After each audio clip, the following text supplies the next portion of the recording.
Buenos días. Me llamo Marta Torrejón López y soy pediatra especializada en pediatría social.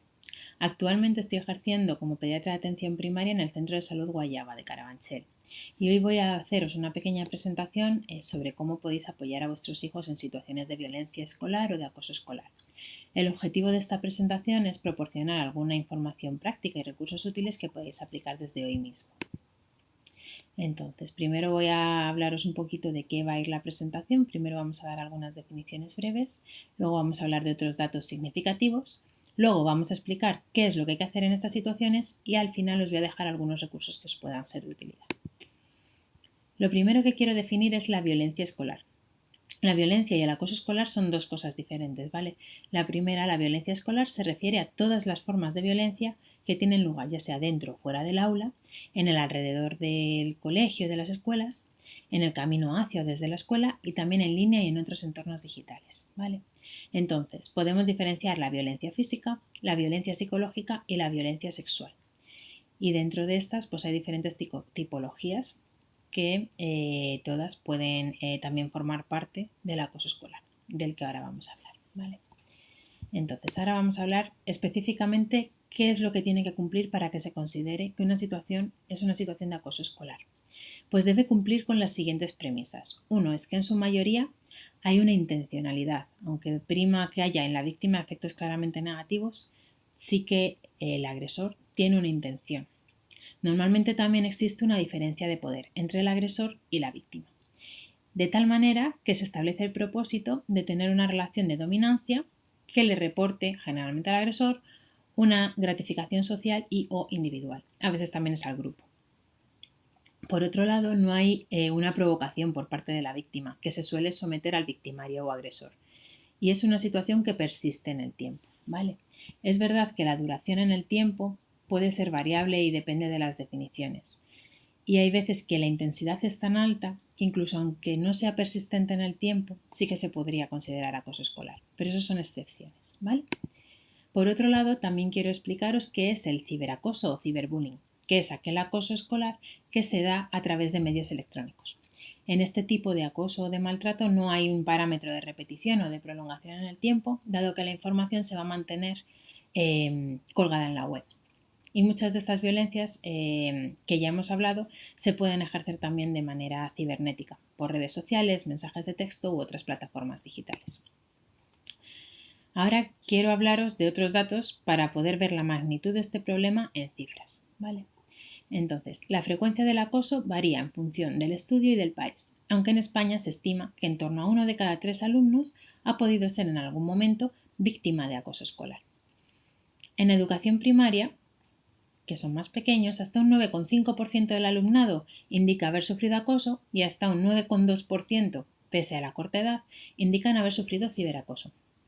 En educación secundaria hay un incremento de estas proporciones y se estima que la frecuencia de acoso escolar es en torno a un 20%, 19,9%, ¿vale? ¿Esto qué significa? Que es algo muy prevalente. Estamos hablando de 1 de cada 3 o 1 de cada 5 alumnos. Es un problema bastante extenso. Entonces, nos encontramos con que tenemos una sospecha de que nuestro hijo o hija pueda estar viviendo esta situación. ¿Qué hacemos? Lo primero es que siempre tengáis una comunicación abierta con vuestro hijo o hija, que le escuchéis sin juzgar, que le mostréis siempre empatía y apoyo. Entonces, en esta relación, digamos, favorecedora de que este niño o niña o adolescente nos comunique la situación que está viviendo, es mucho más fácil, pero hay veces que no nos lo van a comunicar. ¿Qué podemos hacer entonces? Hay otras maneras de detectarlo de las que ahora os hablaré. Después vamos a hablar un poco de cómo manejarlo una vez que hayamos descubierto que puede haber una situación de violencia o de acoso escolar y luego cómo se intervendría. Entonces, la detección puede ser de cualquiera de las figuras que están implicadas en las situaciones de violencia escolar. Por un lado, podemos identificar a la víctima. Por otro lado, podemos identificar a un defensor o un posible defensor de la víctima. Por otro lado, podemos identificar al agresor o al victimario y a los seguidores del mismo. También puede haber espectadores que sean conscientes de la situación, pero no intervengan ni a favor de uno ni de otro, se mantengan neutrales. Entonces, ¿cómo vamos a poder detectar a una posible víctima? Va a haber signos indirectos que nos van a poder decir, en caso de que el niño no nos lo haya dicho explícitamente, que este niño o niña puede estar viviendo una situación de acoso escolar o de violencia escolar. Lo primero es que existan problemas escolares, niños que tienen un buen rendimiento escolar inicialmente o un rendimiento al menos mejor del que tienen posteriormente, ¿no? Que hay un empeoramiento de ese rendimiento escolar, niños que tienen unas notas aceptables y de pronto empiezan a suspender exámenes, a suspender materias. Es algo que nos tiene que llamar la atención. Ha habido un cambio en el rendimiento escolar de ese niño, niña o adolescente, ¿vale? Por otro lado, puede haber hallazgos físicos. Los hallazgos físicos pueden ser tanto en el propio cuerpo de nuestro hijo o hija como en el material que van llevando a la escuela. Pues desde un punto de vista objetivo podemos ver que tiene un moratón, que tiene un arañazo, que tiene una lesión física que va a llamarnos mucho la atención. Pero también podemos ver que el material educativo con el que el niño va al colegio aparece roto o no aparece, o el niño nos explica alguna situación en la que ha podido sufrir un daño en ese material que ellos utilizan. Por otro lado, también puede haber quejas somáticas. Esto es bastante habitual, ¿vale? El niño o niña o el adolescente los lunes, justo cuando le toca ir a clase, tiene dolor abdominal que le impide ir al colegio o dolor de cabeza que le impide ir al colegio de forma bastante frecuente. Hay que ir pensando, eso nos tiene que hacer sospechar que pueda haber un problema en el entorno educativo. Por otro lado, también puede haber un cambio en el comportamiento. Son niños que están sufriendo un estrés muy intenso, por lo que puede ser que estén más irascibles, que estén más rebeldes, entre comillas. Puede ser que reaccionen de forma más visceral a cosas que normalmente no les hubieran molestado o enfadado.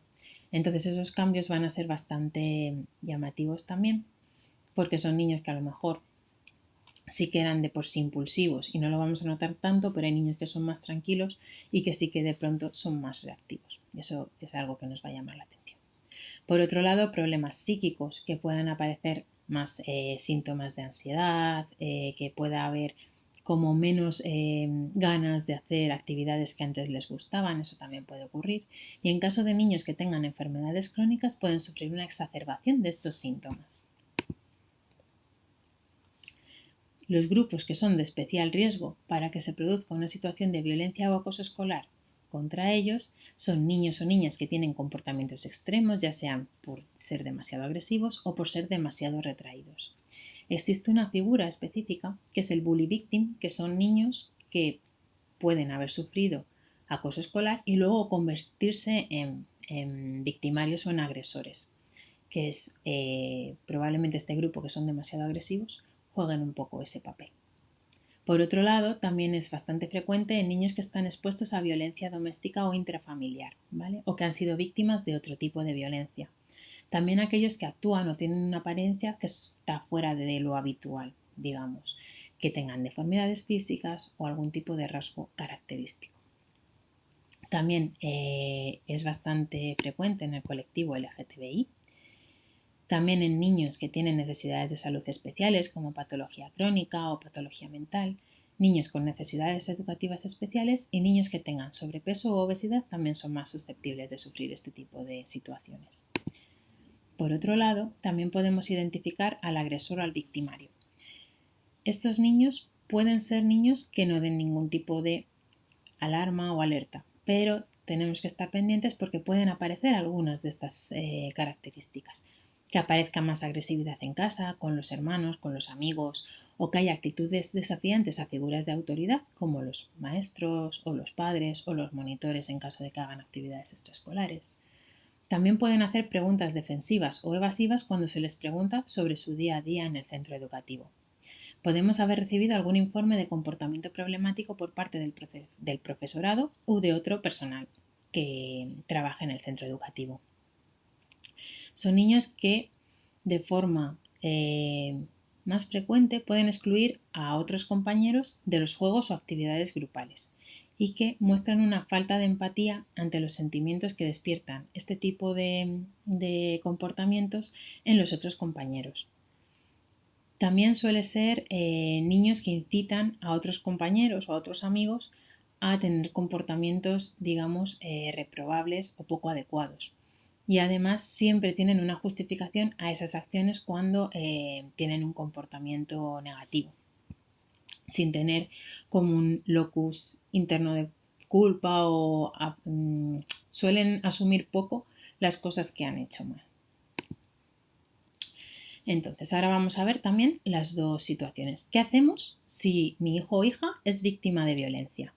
Lo primero es preparar la conversación. Tenemos que crear un ambiente de confianza, de seguridad, tranquilo, escoger el momento adecuado, un momento en el que a lo mejor estemos merendando relajadamente en casa, que no haya otra fuente de estrés externo, ¿vale? Luego habría que iniciar la conversación.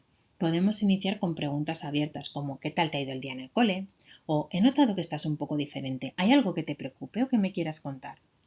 Preguntas abiertas que den pie al niño a contar las diferentes situaciones que esté viviendo, ¿vale? Y hay que evitar preguntas directas o preguntas que puedan ser intimidatorias, que puedan hacer que se retraigan y que no nos cuenten la información. Por otro lado, habría que mantener una escucha activa, escuchar al niño, niña o adolescente sin interrumpirle durante su relato. Posteriormente, si ellos hacen algún tipo de señal de que podemos intervenir, hacerle reflexionar sobre aquello que nos está contando y sobre las emociones que nos está transmitiendo y nunca minimizar la situación. Si a ellos les hace sentir mal, hay que validar ese sentimiento, ¿vale?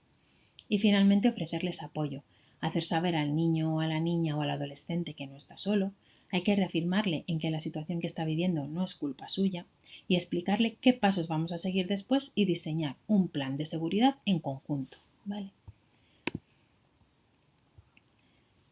Recordemos siempre que la comunicación debe ser abierta, hay que escuchar sin juzgar, mostrando empatía y apoyo y, como hemos hablado, hacer preguntas abiertas, tranquilas y facilitar el testimonio intentando no alterarlo. Hay que respetar los tiempos de cada niño y los silencios que ellos necesiten y siempre establecer una red de seguridad y protección para el niño, niña o adolescente, que va a ser lo que le permita ir al colegio con tranquilidad. ¿Vale?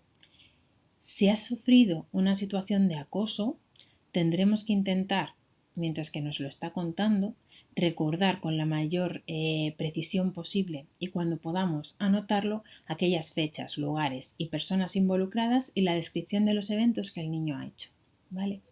Por otro lado, si existe la posibilidad, deberíamos guardar aquellas posibles evidencias que tengamos, fotos de las lesiones, los materiales que estaban dañados, aquellos mensajes que hayan recibido en caso de que haya sido vía telemática, para poder fundamentar nuestra sospecha y para poder transmitirla posteriormente. Es muy importante en estos niños, niñas o adolescentes que han sido víctimas de violencia el apoyo emocional y psicológico. Tenemos que ayudarles a trabajar ese fomento de la autoestima, reforzar sus habilidades, sus talentos, sus intereses y asegurar que nuestro hijo o hija sabe que no es su culpa y que tiene todo nuestro apoyo. Por otro lado, hay que buscar ayuda profesional. Hay que considerar buscar psicólogos especializados en acoso escolar o aquella ayuda que pueda ser conveniente. Si la situación así lo requiere, puede consultar con el profesional de pediatría que atienda habitualmente a su hijo o hija. Y por otro lado, también existen grupos de apoyo para niños, niñas o adolescentes que están en esta situación y para los padres, madres o cualquier tutor legal de referencia que se vea también involucrado en esta situación, ¿vale? Y ahora, ¿qué hacemos si mi hijo o hija es el que ejerce violencia? Lo primero es reconocer el problema. Esto es especialmente importante, dado que cuanto más tiempo lo neguemos, más podemos agravar la situación. Igual que con el niño, niña o adolescente que ha sido víctima, también debemos mantener una comunicación abierta. Hay que hablar con nuestro hijo o hija para entender el por qué está sucediendo esta situación y poder entender su comportamiento. Hay que escucharle sin juzgar, intentar identificar si hay algún problema subyacente que podamos solucionar.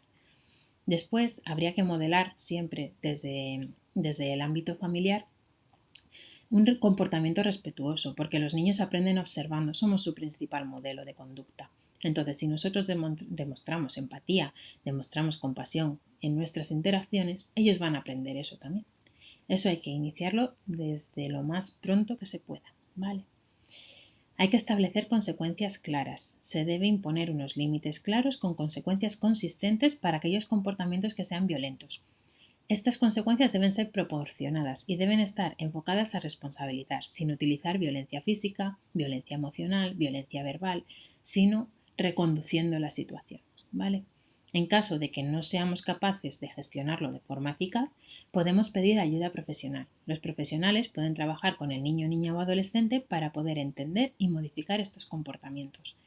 Y también debemos trabajar habilidades sociales positivas para ayudar a nuestro hijo o nuestra hija a desarrollar las habilidades empáticas de resolución de conflictos y de comunicación asertiva que van a precisar para poder desenvolverse de forma socialmente adecuada en el ambiente escolar y en otros ambientes.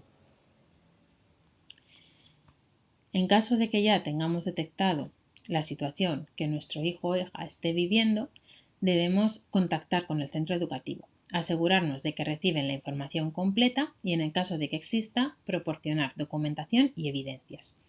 El centro educativo pondrá en marcha el protocolo escolar para hacer una valoración oficial y un seguimiento del caso.